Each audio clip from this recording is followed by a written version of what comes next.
যন্ত্রণা কত কঠিন হলে তারপর কৃপা নামক বিষয়টি লাভ হয়। এই তুমি কি এখন ভগবত ভজন শুরু করেছো? না মহারাজ, শুরু করতে পারিনি। এই তোমার বয়স কত হয়েছে? প্রায় তো 50 বৎসর হয়েই গেছে, এখনো কি তুমি শুদ্ধ আহার করো না?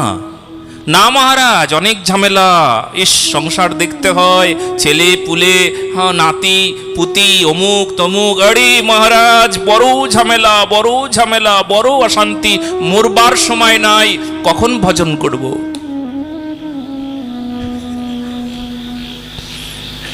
হায় হায়, বিপত্তির মাঝেই তো তোমাকে ভজন করতে হবে, সমস্যার মাঝেই তো তোমাকে ঝাঁপ দিতে হবে। বলো না গো রাধে রাধে।